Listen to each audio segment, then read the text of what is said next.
But the Quran offers us a lens that pulls away the material from what your eyes see and what your hands touch and what your mouth tastes. And now you apply a divine lens. That when you're looking at the tree, you're no longer just seeing a tree, your mind begins to wonder behind the greatness of Allah that allowed this tree to come into existence. You begin to wonder the story of the tree. And you look at those leaves and you begin to wonder the story of that leaf. And you look at the roads and you look at the sky, you look at fellow human beings, and your mind begins to wonder. And this is what the Quran teaches us. Reading the Quran is an opportunity for the Muslim mind to learn to reflect. So the Quran again and again teaches us now how to walk through streets, how to navigate the ocean, how do you sit with your families, how do you even eat something like honey and consume milk? That when you look at that milk for a moment, you begin to ask, where did this milk come from? What was the probability of this happening?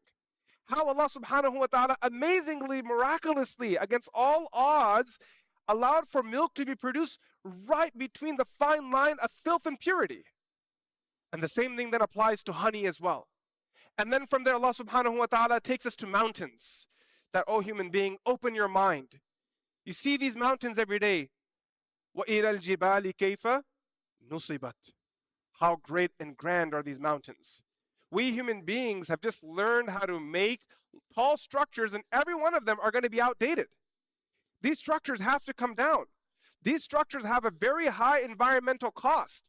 But you look at the mountains, they don't add any cost, they bring value. And then you look at the way the camel is created. You look at the way the earth exists. Every part of it is just perfect. I was once driving in Colorado with my children, and I said to them that, man, because you're just in the middle of mountains and there are trees everywhere, and these trees are lined up so perfectly. It just reminds me of the ayat of the Quran where Allah subhanahu wa ta'ala says, وَجَاءَ رَبُّكَ وَالْمَلَكُ صَفًّا صَفًّا, that the malaika on the day of judgment will be in lines, and these trees are perfectly placed. And I said to my children that no human being planted these trees. This is from Allah subhanahu wa ta'ala. This is untouched land. I would be surprised if any human being ever set foot on that area that our eyes can see right now.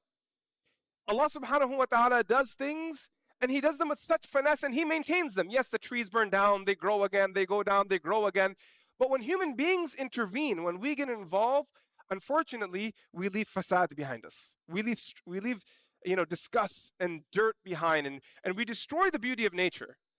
I mean, for those of you that are familiar, Everest has become a dump now. Once that was marveled at, that's such a beautiful place.